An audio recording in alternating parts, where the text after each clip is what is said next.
రక్తములో బలము బిడ్డలందరూ ప్రభా అవును ఈ తల్లి. విధానానికి వాక్యము వినటానికి ఎంతో ఆతృతతో వచ్చి ఉండగా అవును. బిడ్డలందరినీ ఈ స్థలంలో ఉండి వారిని తాకండి, ముట్టండి. వారు వాక్యానుసారంగా నడిచే ధన్యత మా అందరికి ప్రసాదించి నిండు దీవెనలు మాపై కుమ్మరించుమని నజరేయుడైన యేసుక్రీస్తు నామములో వేడుకుంటూ ఉన్నాము తండ్రి. ఆమె ఈ పక్షిరాజు సహనంతో ఎదురు చూస్తుందంటండి. పక్షిరాజు సహనంతో ఎదురు చూస్తుంది. యెషయా 43:43లో అరణ్యంలో రోదిచ్చే స్వరం ఆలకించుడి, అడవిలో ఒకడు ప్రకటించుతున్నాడు. ఎట్లనగా అరణ్యములో యెహోవాకు మార్గము సిద్ధపరచుడు. ఎడారిలో మా దేవుని రాజమార్గము సరళము చేయుడు. ఈ పక్షిరాజు ఒక అద్భుతమైన పక్షి అంట. పక్షిరాజు అంట వేగానికి, శక్తికి, ఊరికి, సహనానికి, ధైర్యానికి మొదలైన వాటికి ప్రతీక. ఒక విశ్వాసి పక్షిరాజునకు పోల్చబడ్డాడు. కానీ పావురం లేక కోడితో మనల్ని పోల్చల. నీవు నేను లోకానికి మాత్రమే పరిమితం కాదు కానీ మన పరలోకంలోని మన నిత్య గృహానికి వెళ్లే ముందు మనం గొప్ప కార్యాలు చేయవలసి ఉంది. ఇప్పుడు పక్షిరాజు జీవితం ద్వారా మనం కొన్ని విషయాలు మనం నేర్చుకుంటాం. ఇంటికి వెళ్ళిన తర్వాత యోవేలు 2:25-26 చదవండి. అదేవిధంగా కీర్తనలు 103:1-4 వరకు చదవండి.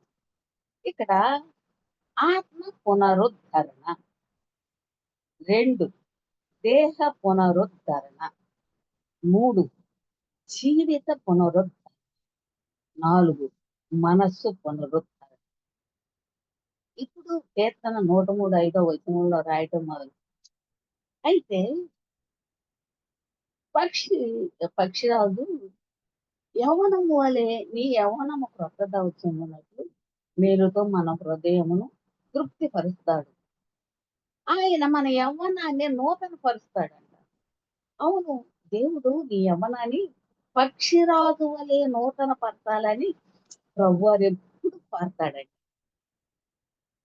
మరి ఏ ఒక్కరు వృద్ధులు అవ్వాలని కోరుకుంటామా? కోరుకోము.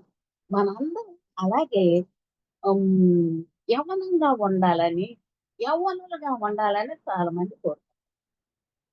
అవును, సరిగ్గా దాని గురించి మనం చెప్పాలనుకుంటే, మనం దేవుడికి సమర్పించుకుంటే నీ జీవితంలో ఆయన నిన్ను ఆ విధంగా చేయాలనుకుంటాడంటండి. అందుకని మనము ఏం చేయాలంట? మొదటిగా దేవుని వాక్యానికి విధేయత మనం చూపాలంట. యోహాను సువార్త 15:21-23, ద్వితీయోపదేశ కాండము 28:1-14 చదివితే ఈ అన్ని ఆశీర్వాదాలు మనం స్వీకరించవచ్చు. కొలస్సీ 1:15 మనం చదివితే ఆయన చిత్తమును పూర్ణముగా గ్రహించిన వారనై ప్రతి సత్కార్యంలో సఫలులవుతూ దేవుని విషయమై జ్ఞానమందు అభివృద్ధి పొందుతూ అన్ని విషయములలో ప్రభువును సంతోషపెట్టునట్లు. దాని ప్రకారం మనం విధేయత నడుచుకోవాలంటండి. మనం విధేయత ప్రేమతో నడుచుకోవాలి, విశ్వాసంతో నడుచుకోవాలి, మరి ముఖ్యంగా ఆత్మతో నడుచుకోవాలి. మనము దీనత్వము కలిగి నడుచుకోవాలి, మనము వెలుగులో నడుచుకోవాలి, జ్ఞానముతో నడుచుకోవాలి, పరిశుద్ధాత్మ శక్తితో మనము నడుచుకోవాలి. నీవు అదే విధంగా చేసినట్లయితే దేవుడు నీకు యవ్వనాన్ని పక్షిరాజు వలె నూతన పరుస్తాడండి. వయస్సు ఒక సంఖ్య, వయస్సు అంటే ఒక సంఖ్య. వృద్ధాప్యం అనేది వాస్తవమైంది. దాన్ని మనము తప్పగా అంగీకరించాలి. ఏది ఏమైనా ఆమె లేక అతను చక్కగా వృద్ధుడవుతున్నాడు అనే మాటలు మనం వింటూ ఉంటాం. మొదటిగా నీవు తెలుసుకోవాల్సింది ఏమంటే, వయస్సు ఒక సంఖ్య. ఇది నీ మనస్థితిని బట్టి నీవు వృద్ధుడవు లేక యవ్వనస్తులు అని అనుకున్నట్లే చేస్తుందంట. మనము లోపల అనుకున్న దాన్ని బట్టి ఇది చేస్తదట. అనుకూలంగా ఉండు అంటే ఆలోచించాలి.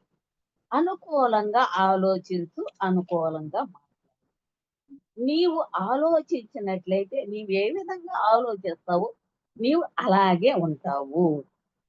మరి నేను వృద్ధుడను అని నీవు అనుకున్నావనుకో, అప్పుడేమవుతుంది నిజంగానే మనం వృద్ధులము. అసలు ఏ పని చేసుకోలేం అనుకుంటాం. అప్పుడంట మన దేహంలోని వ్యవస్థలన్నీ దానిని అంగీకరించి మరి వృద్ధునిగా చేస్తాయి. అలాగే నేను దేవునితో యవ్వనుడను అని చెప్తే, నా యవ్వనాన్ని పక్షిరాజు యవ్వనం వలె నూతన పరుస్తానని వాగ్దానం చేశాడు దేవుడు. కాబట్టి అది మనకు జరుగుతుంది.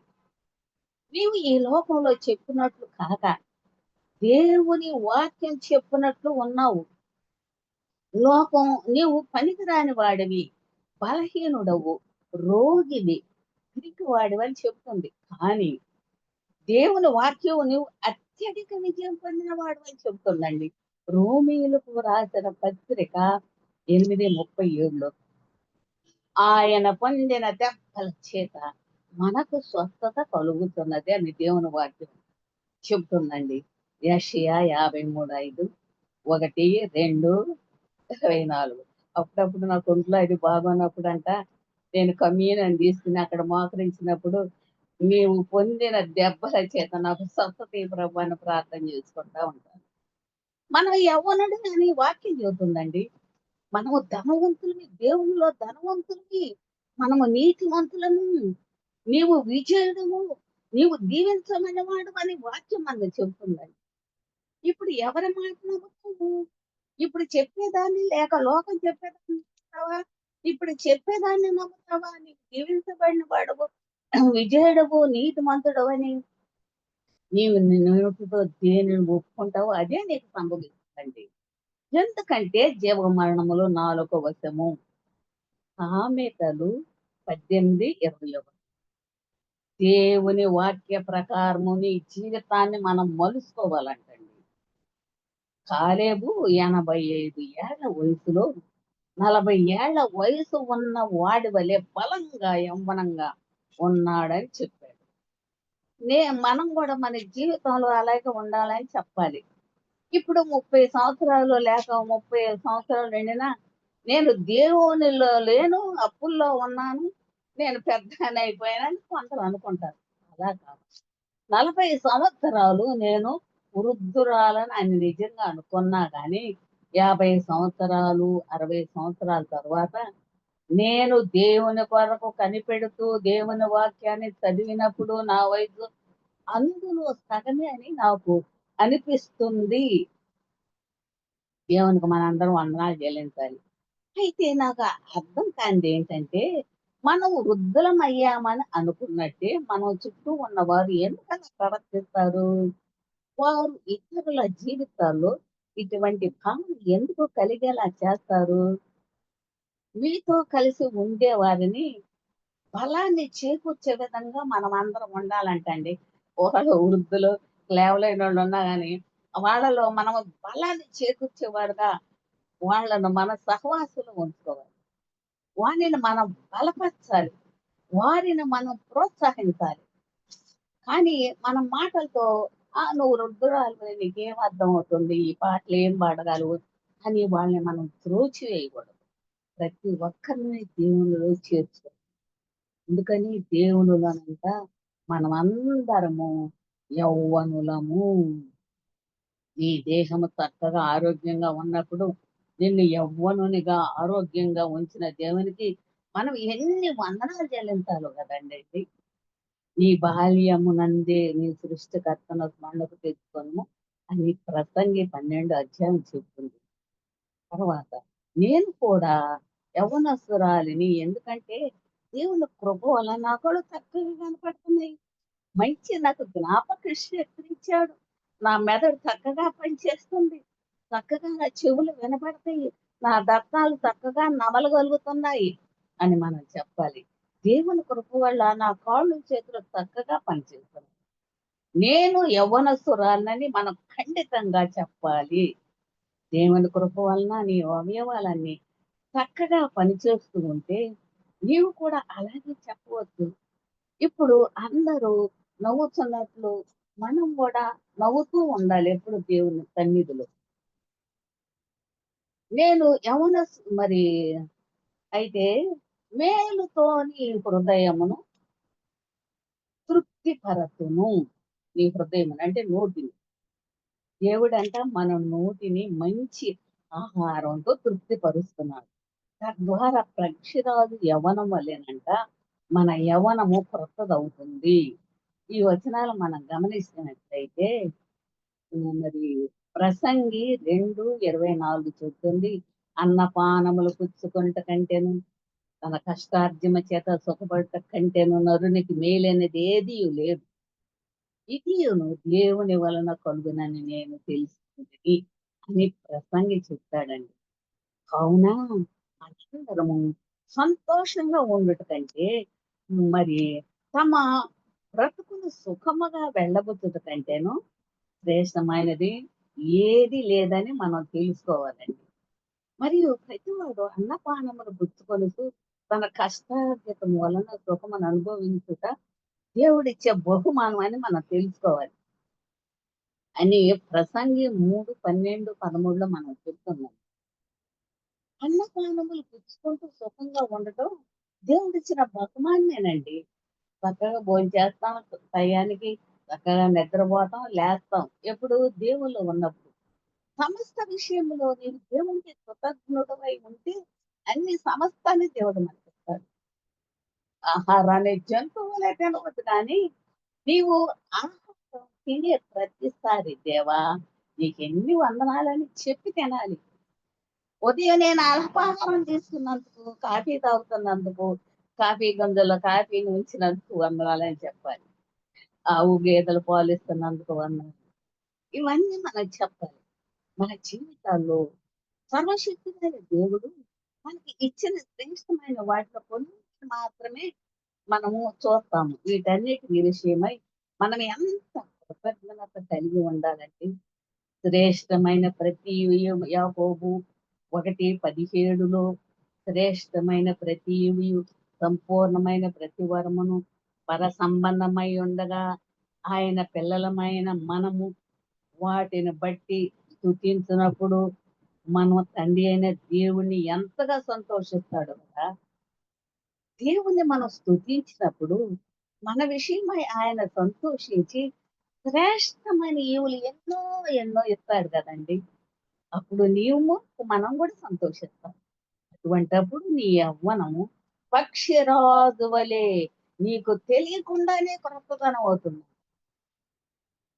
పక్షిరాజంట సహనముతో ఎదురు చూస్తాడంట.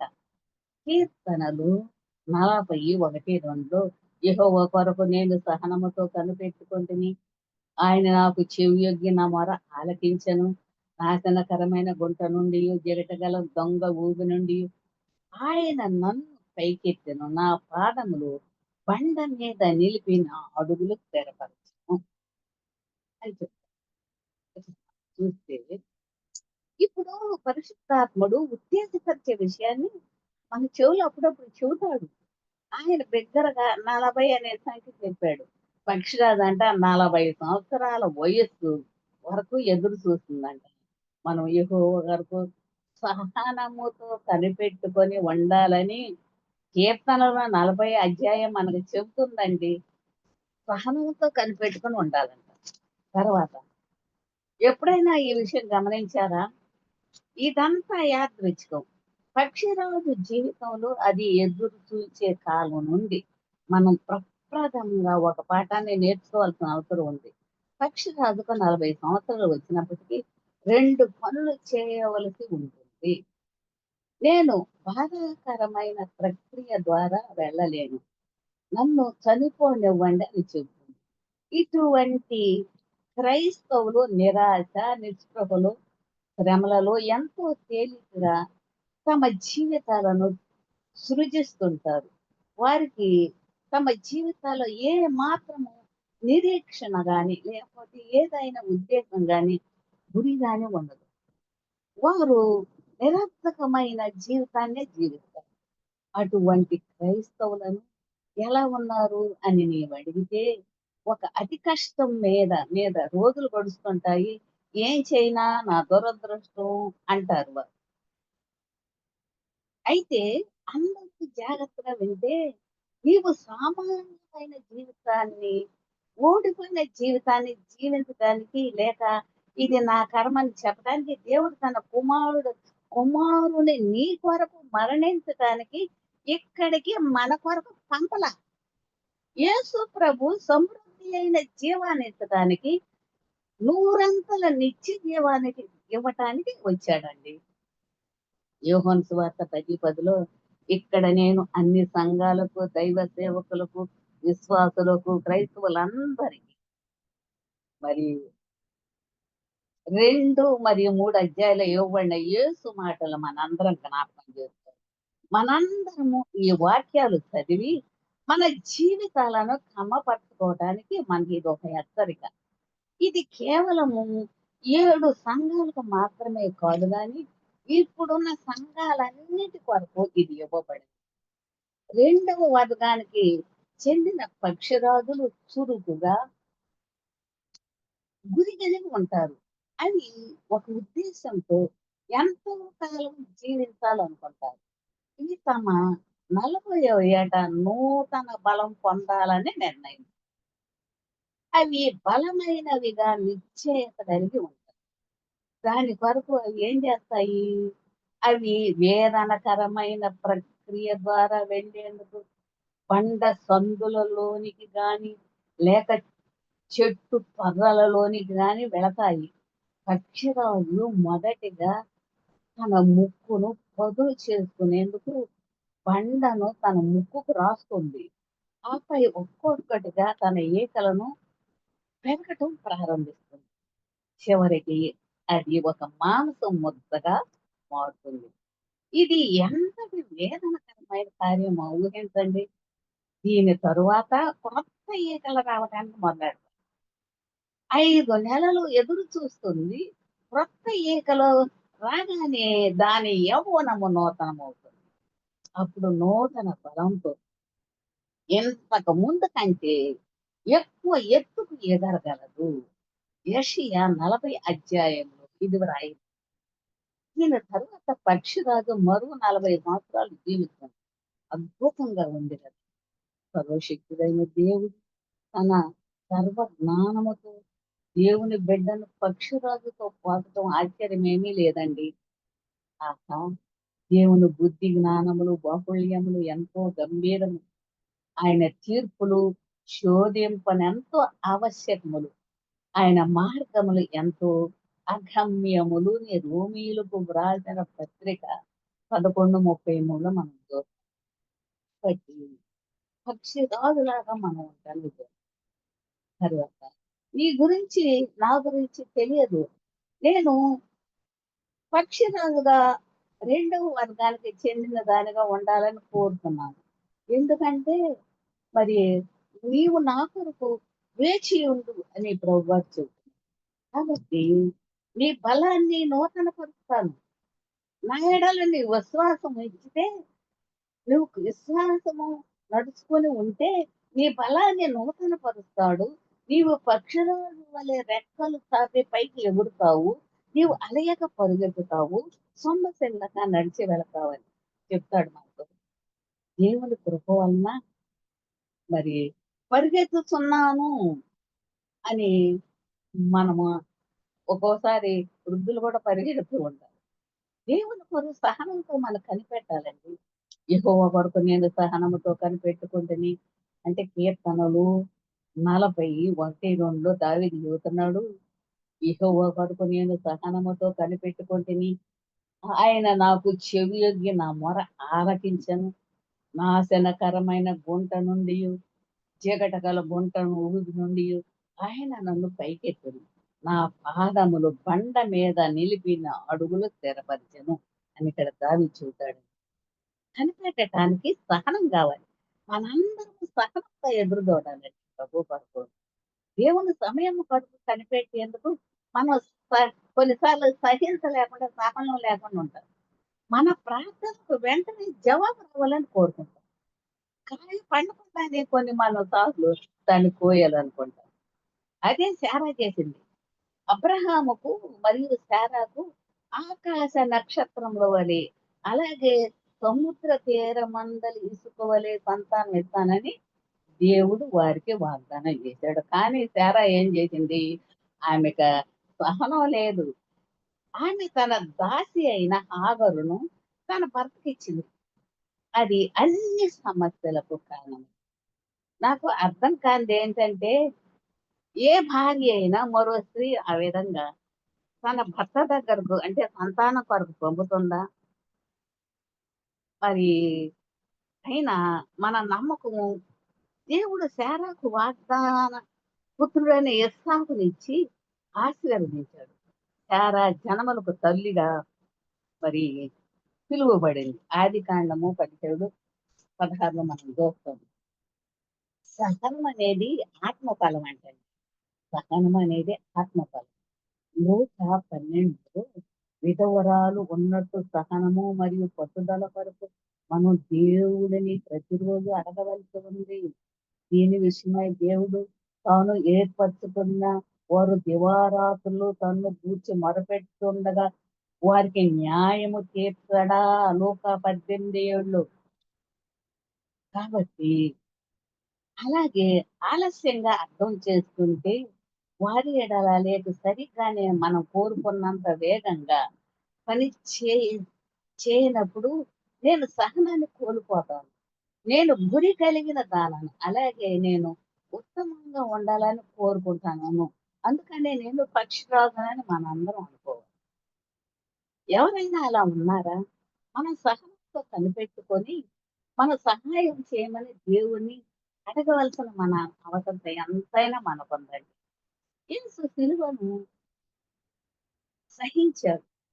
నాతో కలిసి జీవించేవారు కానీ మరియు నాతో పనిచేసేవారు కానీ ఆలస్యంగాను, అప్పుడప్పుడు బుద్ధి లేని వాడుగాను ఉన్నప్పుడు నేను అసహనం కలిగిన కోపపడతాను. అయితే మనలను కరిగించి మంచివారుగా మలిచేసేందుకు దేవుడు మన పట్ల ఎంత సహనం కలిగి ఉన్నాడో ఆ సమయములు మనకి జ్ఞాపకం చేస్తాడండి. పామరులైన జాలర్ల ఎడల ఎంత సహనం కలిగి ఉన్నాడో కదా. మన యజమాని నుండి సహనాన్ని మనం నేర్చుకోవాలండి. మనం పక్షిరాజు రెక్కలపై మనలను ఎలా ఎత్తుకున్నాడో ఒక్కసారి మనం జ్ఞాపకం చేసుకుందాం. దేవుడంట మన పరలోకపు కుమ్మరి అంట.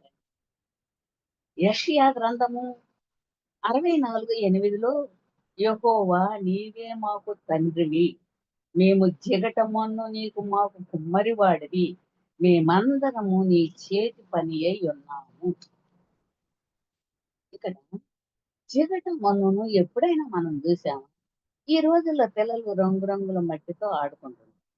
ఇరిమియా మనలను మంచిగా మన పరలోక తండ్రిని కుమ్మరిగా పోల్చి చెప్తాడు.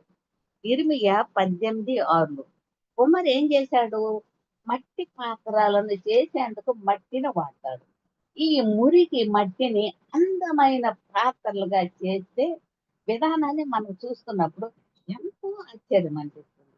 అదే విధంగా నీవు నేను మన పరలోక కుమ్మరి చేతులను మనలను మనం సమర్పించుకున్నప్పుడు మనలను ఏ విధంగా చేస్తాడో లేకపోతే మలుస్తాడో కనిపెట్టి చూడాలి.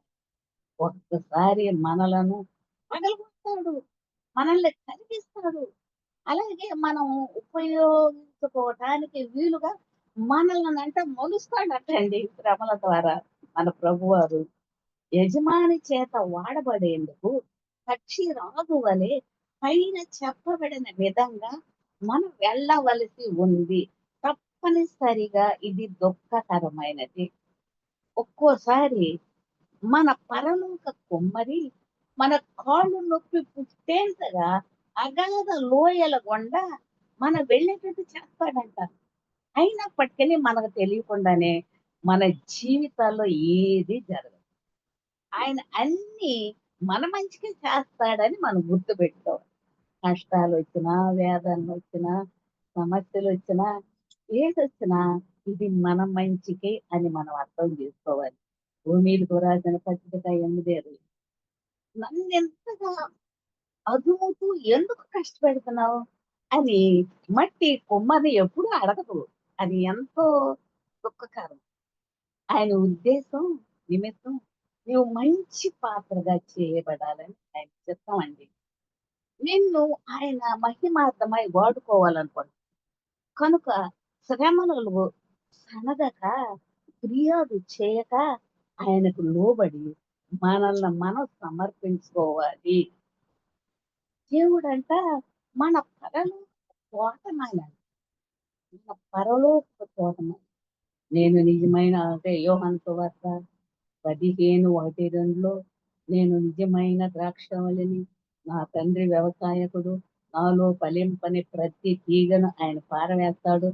ఫలించు ప్రతి తీగ మరి ఎక్కువగా ఫలింపవలెనని దానిలోనికి పనికిరాని తీగను తీసివేస్తాడని చెప్పాడు. యేసు ద్రాక్షావళి. మనము తీగలము. తండ్రి అయిన దేవుడు వ్యవసాయకుడు. లేక తోటమాలనుకోండి. మనం మరెక్కువగా ఫలించుట కొరకు మన పరలోకపు తండ్రి మనలను అప్పుడప్పుడు నిన్ను నన్ను కత్తిరిస్తూ ఉంటాడంటండి. ఆ కత్తిరించినప్పుడు శ్రమలు, దుఃఖం వచ్చినప్పుడు మన తండ్రికే మొరపెట్టాలి. కాబట్టి ఒక కత్తెర తీసుకొని ఎండిపోయిన పూలను, ఆకులను కత్తిరించడం ప్రారంభిస్తాం కదా! అలాగే మన పరలోకపు తండ్రి మనకు విధేయులైన మన ప్రియమైన పిల్లలకు సరిగా ఇదే చేస్తున్నారు. దుఃఖకరమైన పరిస్థితుల్లో సైతము ఆయనను ప్రశ్నించకుండా, దుఃఖకరమైన పరిస్థితులు వచ్చాయనుకో అసలు ఆయన ప్రశ్నించకుండా, ఫిర్యాదు చేయకుండా నీవు ఆయన సమర్పించుకుంటే నిన్ను వాడుకునేందుకు తండ్రి సిద్ధంగా ఉన్నాడు. నీవు బహుగా ఫలించుట వలన నా తండ్రి మహిమ పరచబడు. ఇందువలన మీరు నా శిష్యులవుతారని యోహాను సువార్త 15:8 ప్రభువు చెప్తున్నాడండి. రెండవ కొరింథీ 11:22, 27 చదివితే శ్రమల యొక్క తీవ్రతను గమనించండి. పౌలు క్రీస్తు నిమిత్తము మరియు ఆయన సువార్త నిమిత్తము వీధి గుండా వెళ్ళాడు.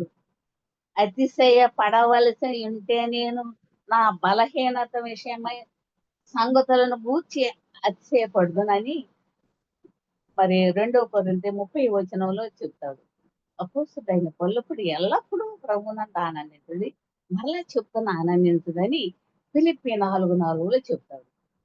అతడు చెరసాలలో ఉండి రాశాడంటే అతడు పట్టబడి రక్తాలు కారుతుండగా ఎక్కడ పడితే అక్కడ గాయాలతో భయంకరమైన నొప్పులతో ఈ విధంగా ఎలా వ్రాయగలిగాడో మనం ఒకసారి ఊహిద్దామా? ఆ దెబ్బలున్నాయి, గాయాలున్నాయి, భయంకరమైన నొప్పులు. ఎలా ఉన్నాం? మనలో ఎవరు అటువంటి పరిస్థితుల్లో ఉన్నామా? లేం గదా!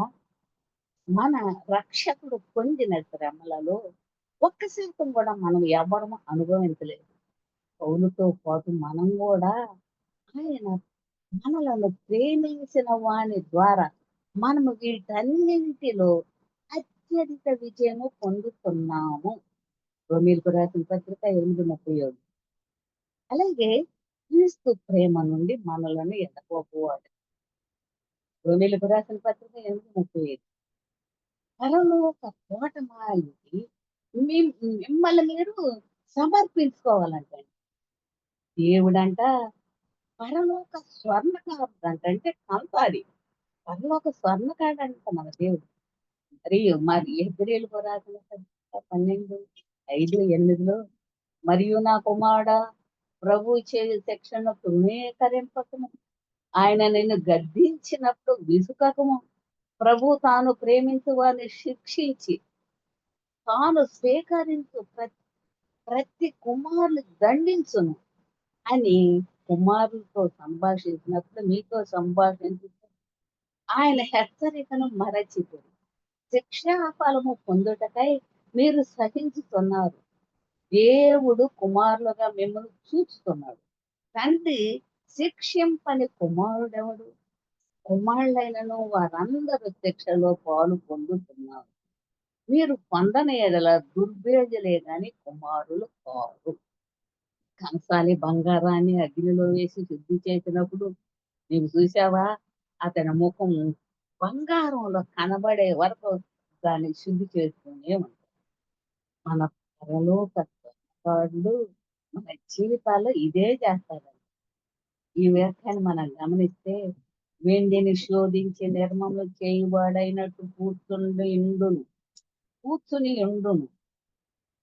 లేవీయులు నీతిని అనుసరించి యెహోవాకు నైవేద్యములు చేసినట్లు వెండి బంగారములు నిర్మలము చేయు రీతిని ఆయన వారిని నిర్మలులు చేయును. మలాకి 3:3 చూస్తాం. క్రైస్తవుని జీవితము సహించే జీవితం అండి. మన జీవితాలంతా సహించాలి. హింసలైన బాధలైన ఎవరైనా నిన్ను వెంబడింపబోని ఎడల ప్రతిదినము ఆయన సిలువను ఎత్తుకొని మనం వెంబడి అని యేసుప్రభు వారు చెబుతుంది. మనకు శ్రమలు ఆవశ్యకమని చెబుతుంది. శుద్ధి చేయు మన పరలోకపు తండ్రి కుమారుని శిక్షించు ఒక తండ్రిగా మనల్నంట ఆయన శుద్ధి చేస్తాడంట. శిక్ష ద్వారా ఆయన మనల్ని శుద్ధి చేస్తాడు. శిక్షింపకుండా మీరు కుమారులు కుమార్తెలు కారు, అక్రమ సంతానం అవుతారని హెబ్రీయులకు వ్రాసిన పత్రిక 12:8. భూలోక కంసాలి బంగారాన్ని తన ముఖం ప్రతిబింబజేసేంత వరకు అగ్నిలో ఎలా శుద్ధి చేస్తాడో అదే విధంగా మన పరలోక కంసాలి కూడా చేస్తాడు. మన పరలోకపు తండ్రి అయిన ఆయన పిల్లలు తన కుమారుడైన యేసు క్రీస్తును ప్రతిబింపజేసే వారిగా, అలాగే ఆయన స్వభావాన్ని, ఆయన గుణమును, ఆయన ప్రేమను, ఆయన దీనత్వమును, ఆయన కనికరమును, ఆయన పరిశుద్ధతను, ఆయన సేవా తత్పరతను, ఆయన సహనమును, ఆయన ప్రార్థన జీవితమును, అలాగే అన్నింటినీ మనము పొందే వరకంట మనల్ని శుద్ధి చేస్తూనే ఉంటాడంట.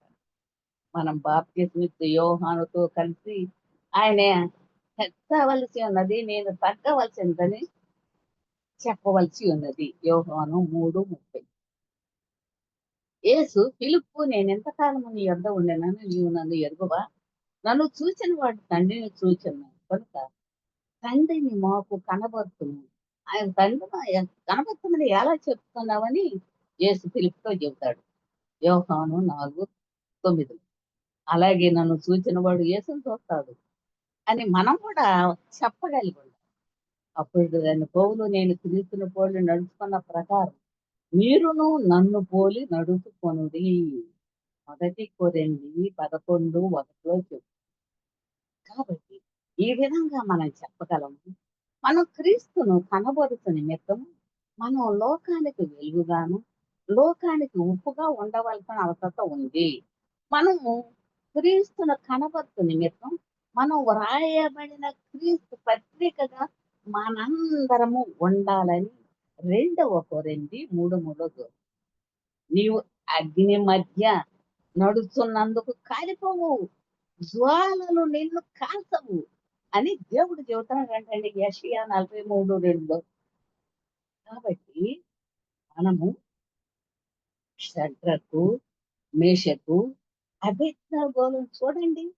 వారిని అసలు అగ్ని కాల్చదా? శుద్ధి చేయు పరలోకపు తండ్రి అగ్నిలోనికి వెళ్ళి సురక్షితంగా వారిని బయటికి తెచ్చాడు. అలాగే మనం శుద్ధి చేయబడితే మనం ఆయన మహిమ కొరకు శుద్ధి చేయబడ్డాం అనుకో. పక్షిరాజు వలె ఉండండి. పక్షిరాజు వలె ఏకలు తొలగించు, రాల్చునట్లు సహనముతో ఉండి పాత స్వభావాన్ని, పాత అలవాట్లను, అలాగే నీ జీవితాన్ని ఏ మాత్రము విలువకు తీసుకురాని వాటిని విడిచిపెట్టు. మనంతా తొలగించాలి. అవి అలా జరగని. ఆ విధంగా ఈ పక్షిని గూర్చి మనం పాఠం నేర్చుకోవాలి. ఈయన తన చెవిని నీ వైపు ఒగ్గే త్రిప్పే వరకు ప్రభుని కొరకు సహనముతో కనిపిస్తుంది. కీర్తన 123 దాసుల కన్నులు తమ యజమానుని చేతి తట్టు, దాసి కన్నులు తన యజమానురాలి చేతి తట్టు చూసినట్టు మన దేవుడైన యెహోవా మనలను కరుణించే వరకు మన కన్నులు ఆయన తట్టు చూచుతున్నవి. అవును, దేవుడు నిన్ను కరుణించే వరకు ఆయన కొరకు మనం ఎప్పుడు పైకెత్తాలి. ఎందుకు? పక్షుల ద్వారా మనం పైకి ఎదగాలి. కాబట్టి నీవు ఎక్కువ ఫలాలు ఫలిస్తున్నావా? లేక మరి ఫలింపని చెట్టు వలె ఎదుగుతున్నావా? ఈ వాక్యవాణి ఫలింపని చెట్టు నరకబడి అగ్నిలో పారవేసి పడుతుంది కదా. పక్షిరాజు వలె ఉండండి. స్పష్టమైన దర్శనాన్ని మనందరము కలిగి ఉండాలి. ఉద్దేశానుసారమైన జీవితాన్ని మనందరము కలిగి ఉండాలి. సరి అయిన దృక్పథము మనందరము కలిగి ఉండాలి. ఉన్నతమైన వాటి పట్ల మనము గురి కలిగి ఉండాలి. మన జీవితాన్ని ఎప్పుడు వృధా చేసుకోకండి. మన సమయాన్ని, మన తలాంతులను, మన డబ్బును, మన బలాన్ని మన దేవుని కొరకే వాడండి. దేవుని రాజ్యంలో ఎప్పటి నుండి పెట్టుబడి పెడుతూ ఉండండి. దర్శనాలలో చేరండి. వీటి విషయమై అనేకులతో పంచుకోండి. ఈ దర్శనాలు దానాన బలంగా నలుమూలలా విస్తరించునుగాక. కాబట్టి పక్షిరాజు వలె పైకి ఎగరటానికి పరిశుద్ధాత్మ దేవుడు మనకి తోడై ఉండి నడిపించును గాక. ఆమేన్. ఆమేన్.